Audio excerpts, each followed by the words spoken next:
What the hell did I just watch? And what the hell are WWE doing with Rusev, Lana, and Bobby Lashley? Welcome back to the channel, everyone. Welcome to this very strange Enhancement Talent review for Monday Night Raw, September 30th, 2019. The season premiere, as we were told all of last week and this week.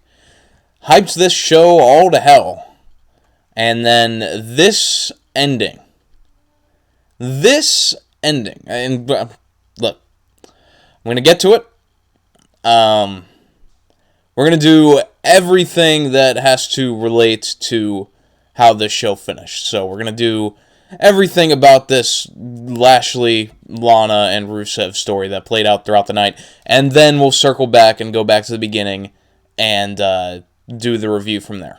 So, to get there, we have to start with this Miz TV segment, okay? And just bear with me, it'll come together. So, Miz TV. It is going to be hosted by The Miz, obviously, with guests Hulk Hogan and Ric Flair. Miz starts off right away. He sends his support for Dominick and Rey Mysterio. We'll get to that later. And I asked this many times throughout the night, but Miz sends his thoughts, but he did not help them. Miz then introduces Flair. Flair compliments Miz's suit, which is fair, because Miz's suit game is unmatched, and that red suit he had on tonight, clean. Just clean as fuck. Miz introduces Hogan and Jimmy Hart. Miz says it's great to have three legends here, and he includes himself and not Jimmy, haha. Rick and Hulk do a sort of back and forth promo.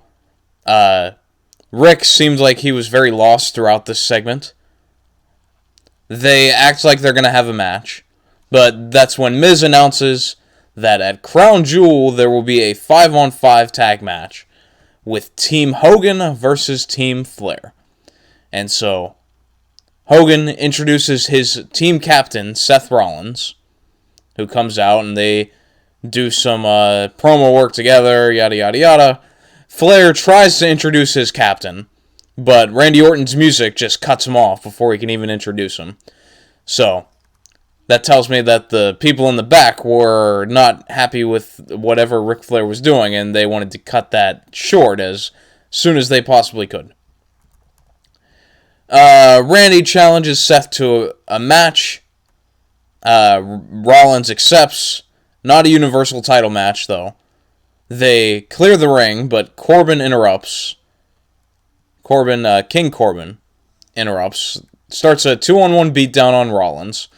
But Rusev runs in for the save. And this is where we get to the start of everything. Rusev runs in for the save. Rollins and Rusev, they clear the ring, and then they go up to the top of the ramp and pose with Hulk Hogan. So, Rusev goes from helping Rollins and posing with Hulk Hogan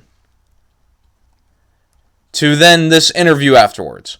And I wrote in my notes after this, the best news to come from this is that Rusev is a babyface and was still getting Rusev Day chants. Great. But then they do this interview. And first Rusev is asked where Lana is. Or where is Lana? However you want to phrase it. Rusev declines to answer, does not say anything, so Charlie asks a follow-up question on why Rusev returned. Rusev says he is not here to talk about his problems at home. You know, whatever that means. But Rusev follows up by saying he saved Rollins, so Rollins is in debt to him. And Rusev intends to cash in on this and challenges Rollins to a title match later tonight. And I'll get to the whole thing about why the Rey Mysterio match didn't end up happening after we get through this. So much for being a babyface, I guess. How the hell did Rusev go from saving Rollins and posing with Hulk Hogan to then cutting a heel promo? This whole thing is very confusing, especially by the end of this. I still don't know what Rusev is. So, we get to Rusev versus Rollins, and this is the main event for the title. Corbin and Orton stand atop of the ramp during the match. As this thing goes to commercial, the Fiend does a pop-up little jump scare thing. Okay, so now we get to this finish. Rusev takes out Rollins. Rollins is on the outside of the ring. But then Bobby Lashley's music hits. And it took me forever to realize that it was Bobby Lashley, because I was sitting there I remember that music, but I don't remember who the hell's music it is. And it's oh yeah, it's Bobby Lashley. So Lashley comes out. And he points to the entrance until out comes Lana. And she and Lashley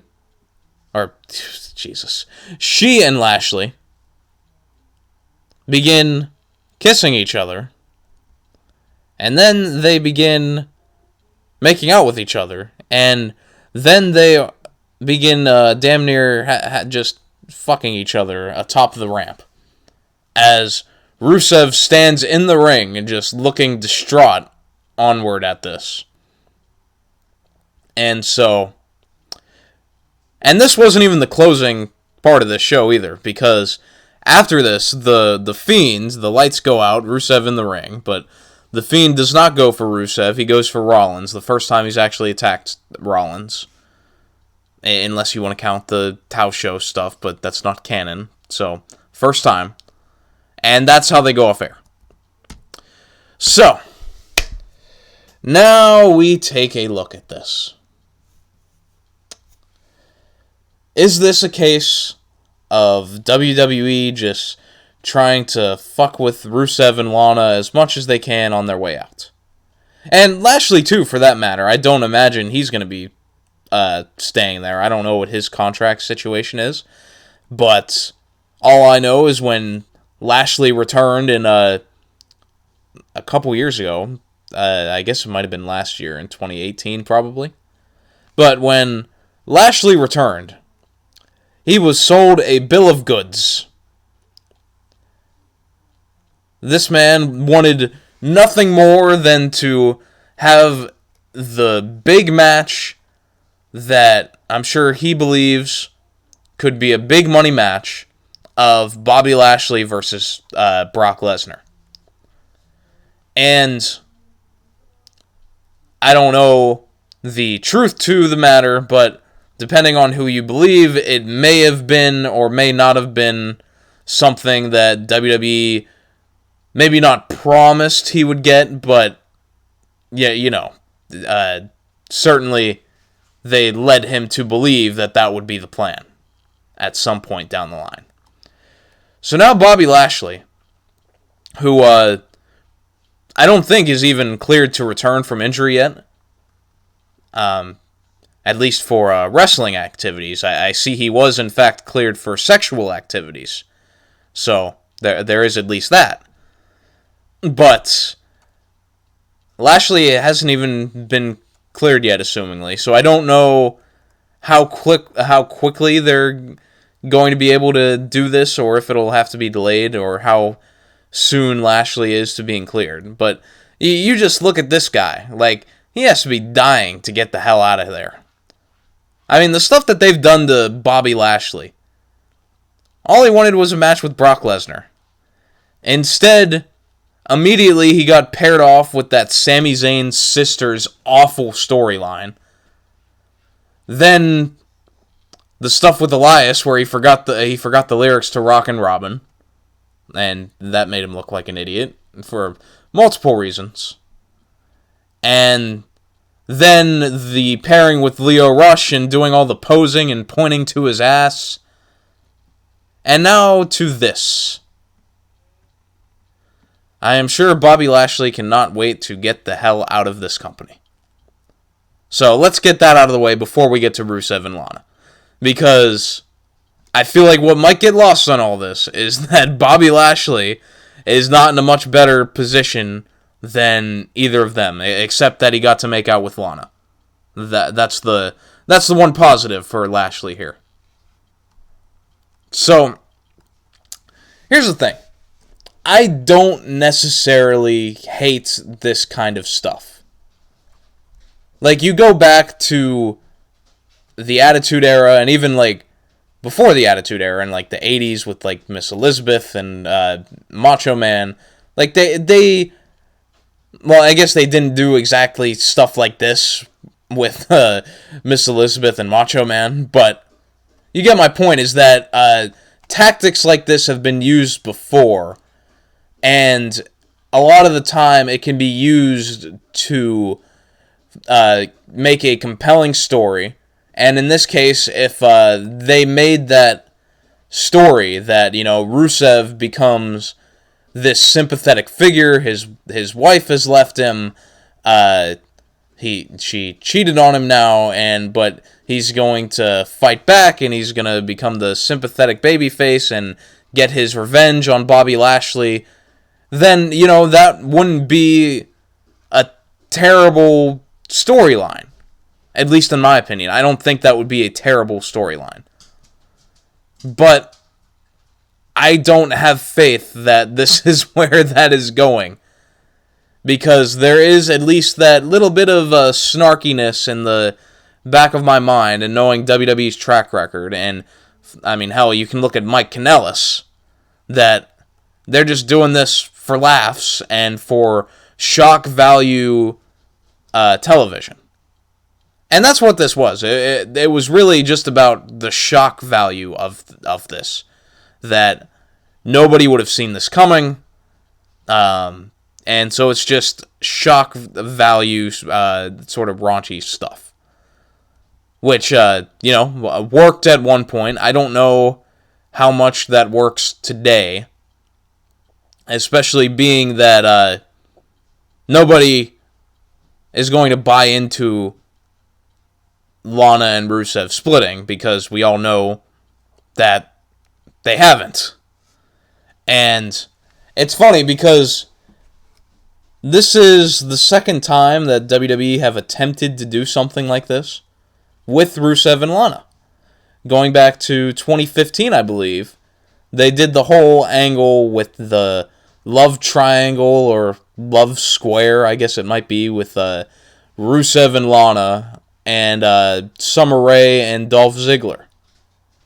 And what killed that angle is that Rusev and Lana announced on social media that they were engaged during that storyline.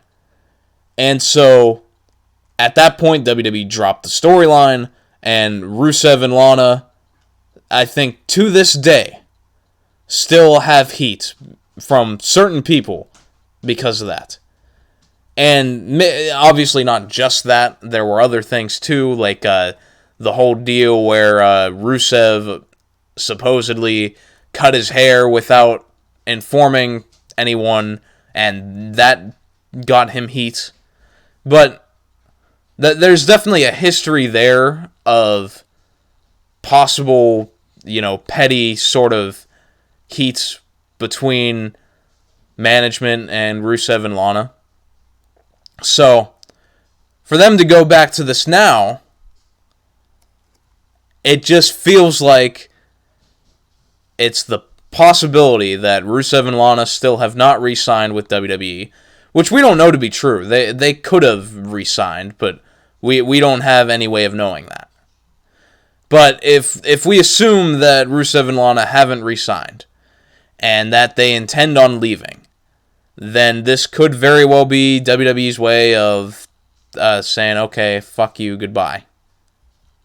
So, there's definitely a legitimacy to that. So, maybe what Rusev and Lana will do is that now with this storyline, they'll announce on Twitter that they're renewing their vows or something. And then that will get them nuclear heat. Maybe enough to fire them. Oh my goodness. What a strange ending. Like, everything just felt so out of place, like, especially with the Fiend coming in at the end, because it just all felt so strung together, and like they're two completely different things. Like they ended with two different go home angles, even though the Rusev and Lana thing isn't a go home angle for anything, but you get the point. Two angles to end the show, and they're within like 2 seconds of each other. This was just weird. This would have been a fine show if they just went with the original booking of doing the Rollins versus Rey Mysterio match, having that probably close the show, and just having a good match and going home. But instead, we did this. We went shock value television. We went way out of left field. And, like, I still have no idea what Rusev is. Because he came into this show as a babyface after helping Rollins. And then he became a heel by cutting a heel promo on Rollins. And then by the end of the show, we were, I'm guessing, meant to feel sympathy for Rusev? I mean, I can't imagine that it would be any other goal than to get us to feel sympathy towards Rusev. Unless, as I mentioned, it's just, it's screwing with them on the way out. But, it's just a weird dynamic that they have created here. So, I'm definitely interested, perhaps morbidly interested, in what they do going forward. And look, maybe they will prove us wrong. Maybe this will end up being a storyline that actually helps Rusev in the end. Maybe he'll come back from this. He'll get his revenge on Lashley at some point down the line. But I think it's more likely that we end up with Rusev being the next Mike Kanellis. And that's another thing, is that the thing that draws this together is that Rusev was led to be believed that he was the father of Maria's child a couple weeks ago. But then, in this show, Maria just said, nah, that didn't happen. So, is that going to be part of the storyline? Was Lana doing this to get back at Rusev for that? I don't know. Just strange things are happening on this show. But with that in mind, that's about all I have to say about that. We'll get into the rest of the show here. This Raw, the season premiere, we had a new intro, sort of a new looking stage, and new commentary as well, as this show was commentated by Vic Joseph, Dio Madden, and Jerry the King Lawler. And I like Vic Joseph a lot. I really think that he is one of the shining stars in this commentary team. Like, I know people will feel bad for Tom Phillips and thought that he was a solid commentary, play-by-play guy. I just kind of feel like Vic Joseph's better, personally, for my taste at least. As far as the other two, Dio Madden didn't really add much to this commentary group, and that can certainly be partly attributed to the three-man booth, and the third man in that booth being Jerry Lawler. Because Jerry Lawler, at this point in his career, is a gimmick. Like, that's all he does. He comes in to do commentary, he does his shtick, He does whatever it is he does, makes all the weird yelping noises when things are happening. Ah! Just out of nowhere. Still does that. He always has done that. And then, the other thing with Jerry is that I think it's very clear that he does not do his homework coming into these shows. I know, shock. I truly believe that Jerry just sits down at the commentary desk at 7:59 and just goes, alright, well, let's wing it. So, with that in mind, I think it would have been more telling if we just got to see Vic Joseph and Dio as a two-man booth. But I also get the logic of wanting to have someone who is familiar to more wrestling fans. Because Dio Madden and Vic Joseph have only really done 205 Live, which no one watches. So to have Jerry Lawler out there, the recognizable guy, the guy that people at least have some sort of nostalgia for, I understand the reasoning for doing that. So now we get to the opening of the show. Rey Mysterio is going to come out. Jerry Lawler thinks that this is the title match, even though Rey is coming out in street clothes. Rey cuts a promo. He thanks Dominick, who is in the front row of the crowd, for convincing him not to retire, and it's all because of him that he's in this spot. But then Brock Lesnar's music interrupts, and Brock Lesnar was advertised for this show. So, the thing I was wondering last week is, well, where the hell are you going to put Brock Lesnar in here? Is he just going to stand there while Paul Heyman does a promo? Or what? And so, here was the answer. Lesnar interrupts. Brock snatches Rey's mic out of his hands, gives it to Heyman. But then Rey, in defiance, takes the mic back out of Heyman's hands, which leads to Lesnar just giving him an F5. Lesnar stares down Dominick in the front row. Dominick, looking on in fear, he cowers down, sits down, in hopes that Brock will leave him be. Brock, the douche that he is, throws Dominick over the barricade. He throws him into the ring post. He throws him into the ring. German suplexes. Dominick absolutely bumping his ass off, too. Just fucking flying all over the place.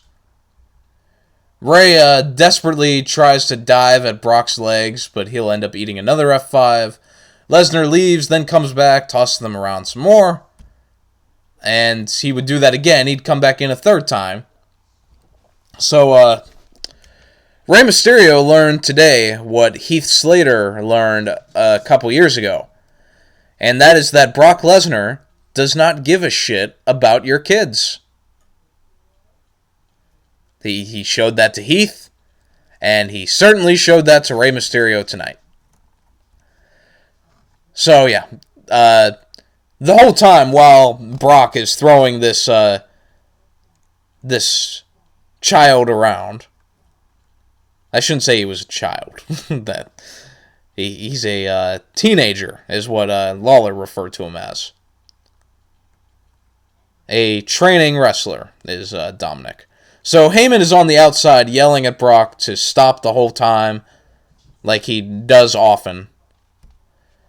Seth Rollins is an absolute dick for not helping Rey in this situation. Seth is set to face Rey later in the night, and had an interview like not 30 minutes after this, but did not feel the need to help Rey or run in and try to stop Brock. This was definitely an odd way to start this show, as Dominick would end up getting stretchered off. Rey is fine. He's standing up, but he's going to go into the ambulance with Dominick, so he essentially forgoes his Universal title match in order to be with his son at the hospital. Alexa Bliss versus Sasha Banks comes up next. Becky comes out to watch. She starts at the commentary table, but then just ends up standing at the commentary table, yelling at Sasha Banks from many feet away.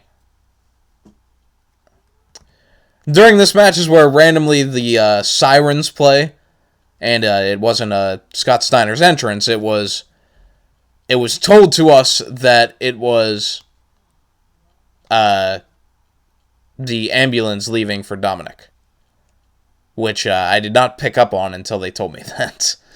I thought that was going to be an entrance of some sort. For whatever reason. I may just be a sleep-deprived idiot.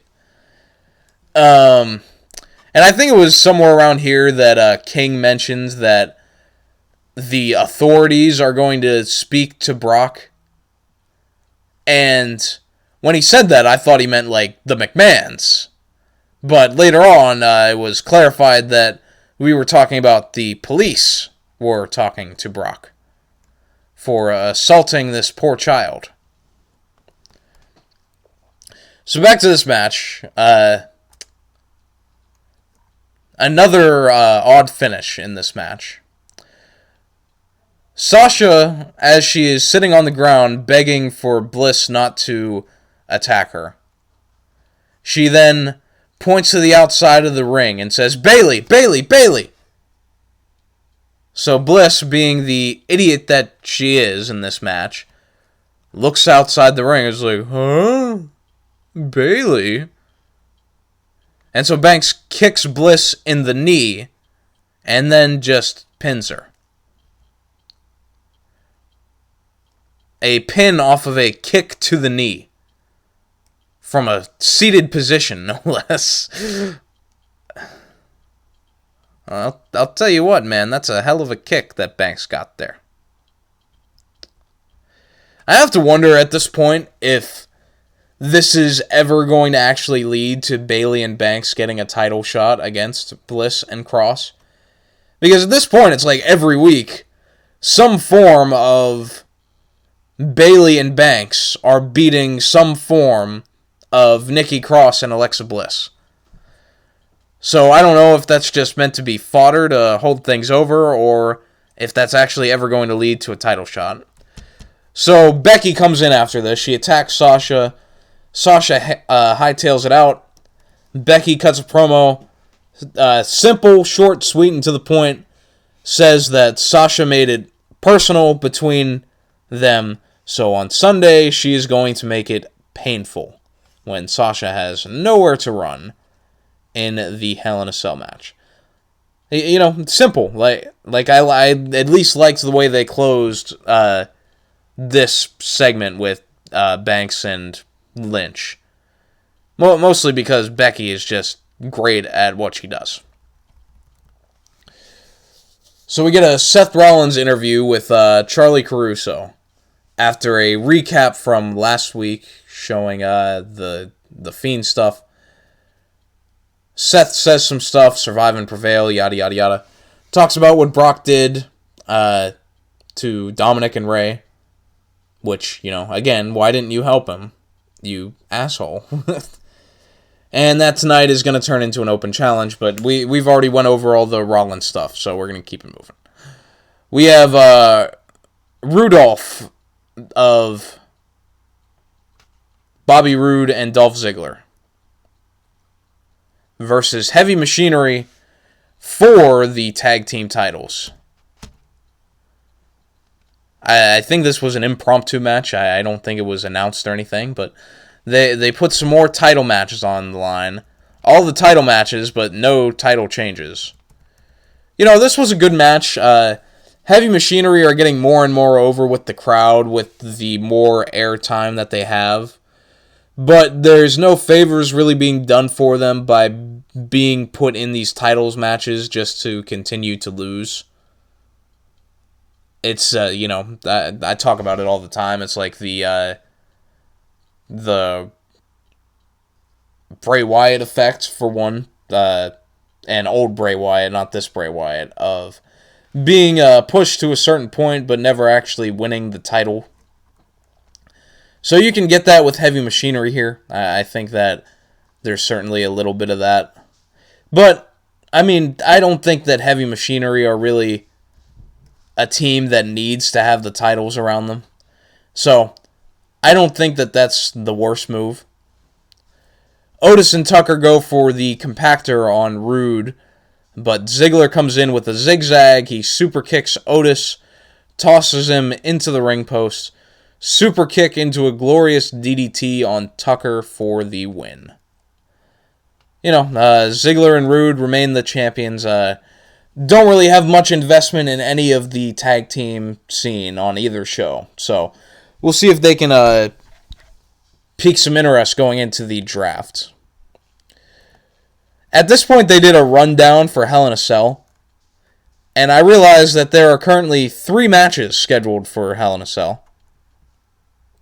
The tag match, Roman and Bryan against Rowan and Harper. And then the 2 cell matches, Sasha versus Becky and Rollins versus Bray. And that's it. Those are all of the matches announced so far. And this was the go-home show for Hell in a Cell. This is a perfect example of WWE trying to fit 10 pounds of shit into a 5-pound bag, as Stone Cold would say.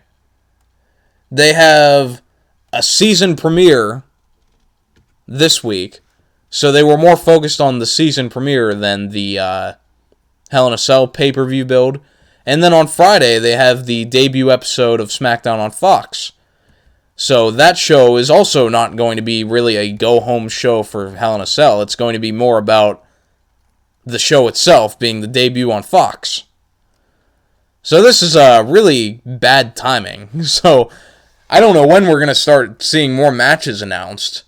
At this point, there's 6 days until the pay-per-view. And there's 3 matches. I mean, I'll totally be okay with a 3-match card. Don't get me wrong, we can get that over in like an hour. I can sleep more. I'm totally for that. Charlie Caruso is backstage.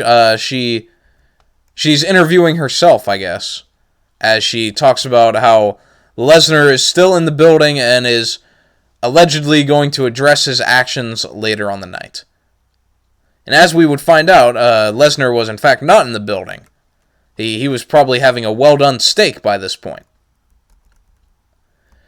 Cesaro comes in to interrupt this segment.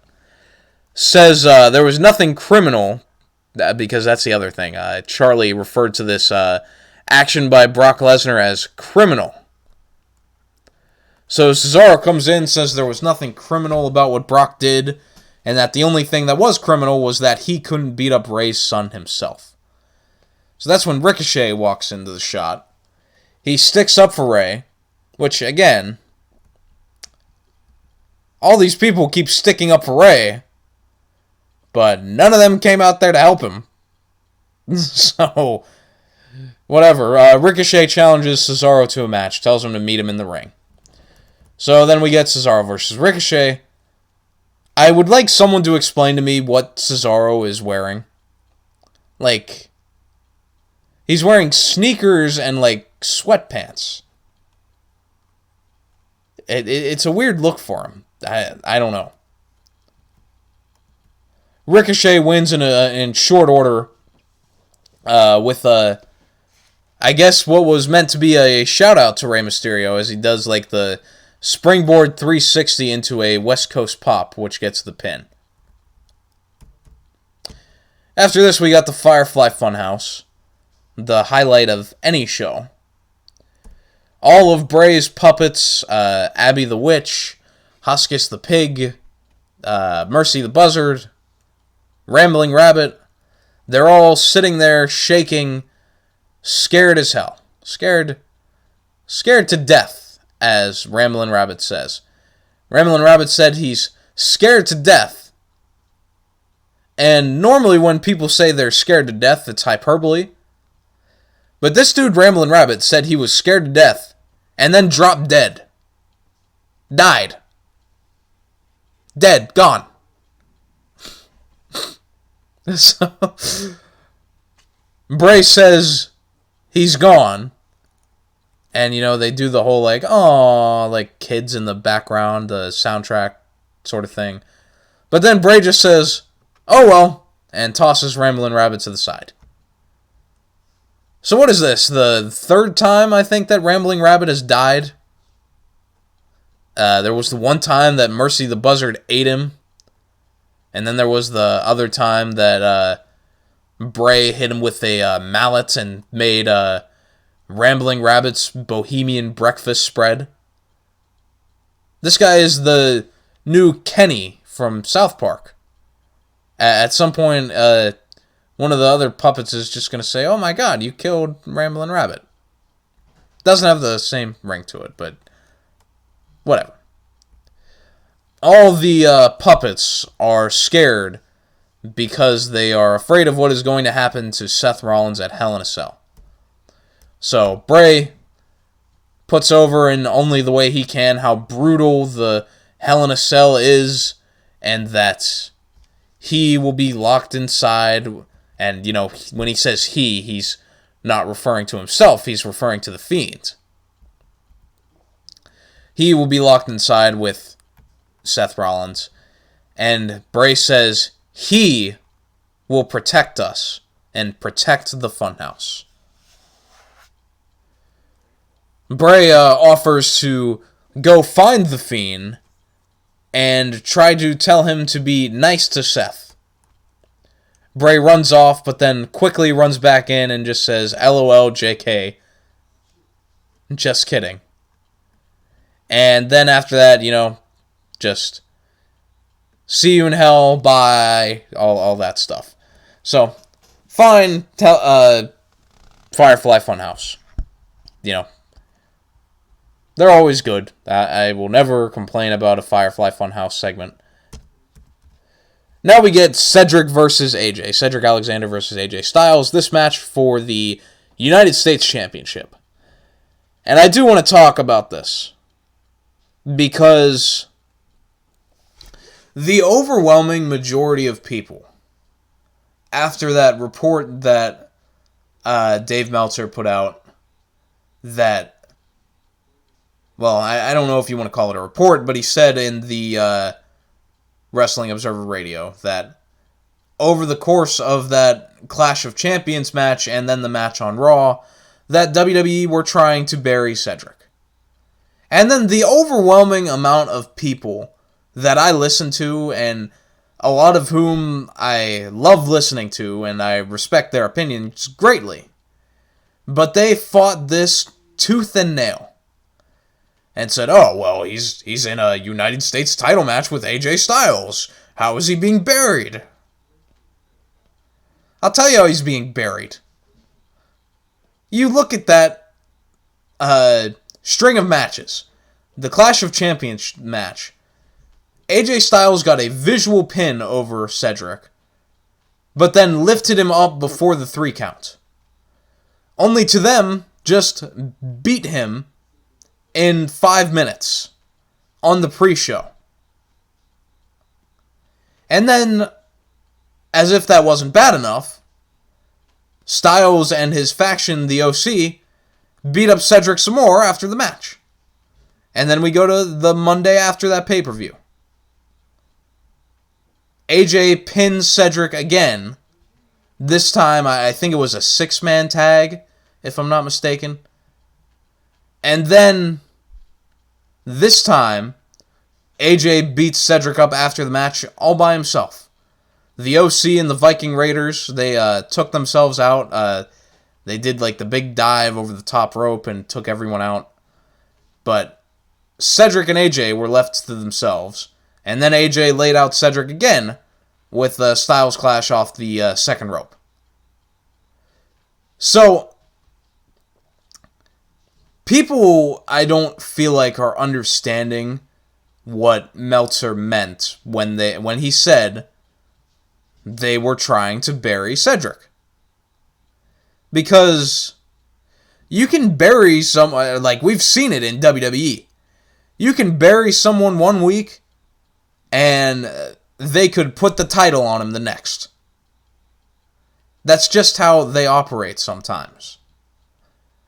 And for whatever reason, who knows why, it was decided that, Cedric was getting too big for his britches.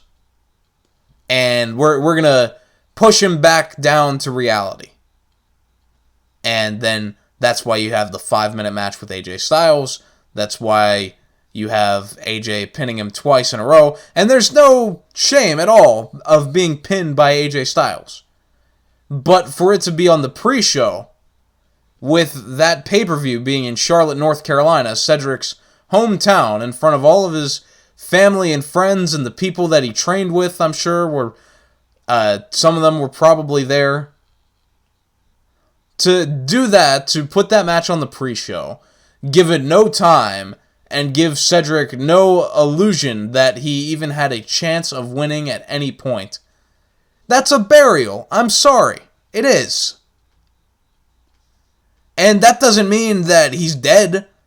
That doesn't mean he's done for good.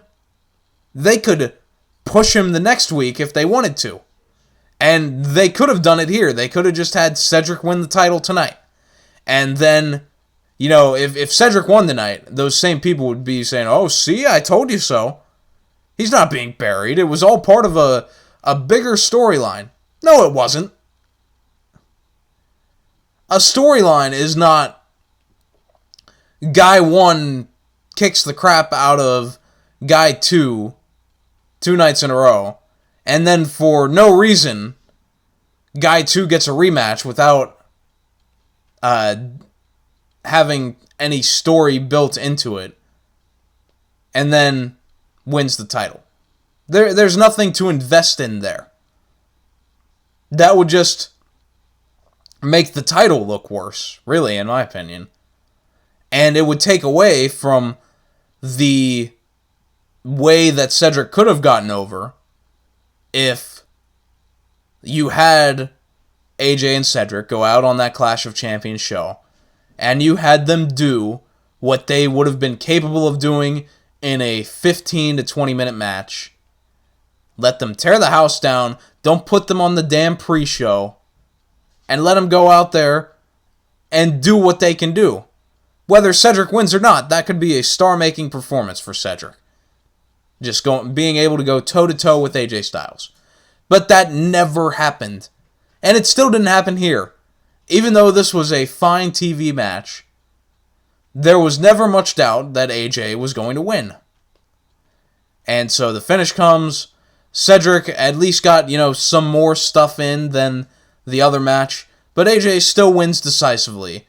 Cedric goes for a lumbar check, AJ reverses into a roll-up and transitions that into a Styles Clash to put Cedric away. So, there you have it. That's my opinion on it. I just don't feel like this justifies anything that people were saying. I don't feel like WWE was trying to make Cedric look any better throughout the storyline. I think they were doing the exact opposite. And, where do you go from here? Where do you go from here with Cedric? He'll probably be involved in Maria and Mike Kanellis' storyline by next week. Lacey Evans versus Natalya. The ever-awaited rematch. The trilogy of Lacey Evans and Natalya matches over the past month.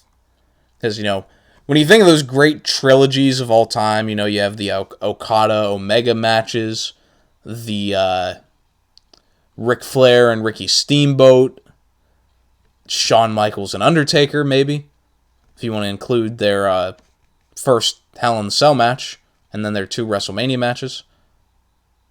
And then there is Lacey Evans and Natalya. So this finish is going to come with the ref pulling away Natalya from hitting Lacey in the ropes. Lacey rakes Natalya's eyes and then rolls Natalya up for the win. And then, if that wasn't enough, Lacey lays out Natalya with a woman's right afterwards.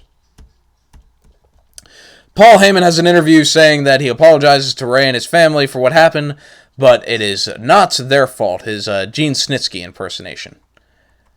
And Heyman says to blame Vince and the powers that be for allowing Heyman to book Lesnar on Raw, knowing that he is in fight mode going into this match with Kofi Kingston on Friday. Heyman does his whole shtick. He guarantees that Lesnar will beat Kofi for the title. It's not a prediction, it's a spoiler, yada, yada, yada. And my point earlier is that Brock Lesnar was nowhere to be seen here, even though Charlie Caruso's initial statement was that we would hear from Brock Lesnar to explain his actions. Lesnar was long gone by that point. And so, because I did all of the main event stuff first, this is going to be a weird way to end this show, but Maria has an interview with Charlie. Maria confirms that Rusev is indeed not the father.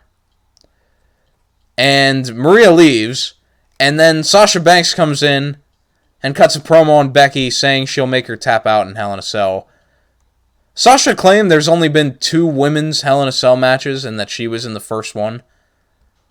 But I think that this one is the second one, right?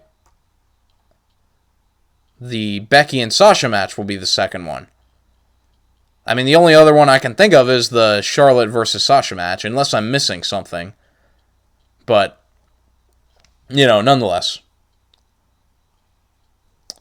I thought that the way they ended it with Becky cutting the promo was fine, but they added this in, so whatever. It was just a blanket promo. I think I actually missed a match somewhere. I skipped over the OC versus Viking Raiders. I don't know how I missed that, but the Viking Raiders beat the OC earlier on in the night. They already beat the OC, so I don't really know what the point of that was, but there you have it. Just to cross all the T's. I see how I skipped that now. It was kind of bunched together with some other stuff in my notes. But that is all we have for Monday Night Raw. For all the hype around this show being the season premiere and this being a WWE week with all of the content that will be going up this week on WWE television, I thought this very much under-delivered. I will remain at least somewhat optimistic about what they're going to do with this Rusev and Lana stuff, but, I've said my piece on that. And other than that, man, there was nothing memorable about this show. There was nothing really that stood out. And for them doing the whole hype of this being the season premiere, and, it just felt like it underdelivered. It didn't build much for Hell in a Cell. There's not much else to say. I thought I would rate this like a 2 out of 5, probably. Didn't really care for this show that much. But we will be back on the channel Wednesday. We are going to have the first ever AEW Dynamite on TNT show. God, after this Raw, I could not wait anymore for AEW. But we will be there Wednesday. Thursday we'll be on with the NXT review. And then Friday, really more like Saturday morning, because I'm going to be working Friday night. But I will eventually get a review for the premiere episode of SmackDown on Fox. And again, as I did with this show, I'll have to try to avoid going on Twitter and being spoiled. Because for this show, I wasn't at work. I was watching the Steelers game on Monday Night Football, which totally could have gone without seeing. Could have just watched Raw and gotten the review up quicker, but here we are. And it's so hard to avoid Twitter sometimes. It's just like instinctual to click on that little blue bird, but then you're like, crap, I just spoiled something. So, I'm going to be trying to do that Friday night so that I get my genuine reaction. As I got my genuine reaction for Bobby Lashley having sex with Lana live on Raw.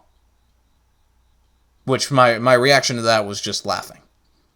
As I do with most terrible things, I just laugh. It might be like a defense mechanism sort of thing. Anyway, we're not going to go into therapy here. I'm getting out of here. I'll see you guys Wednesday night for the AEW review.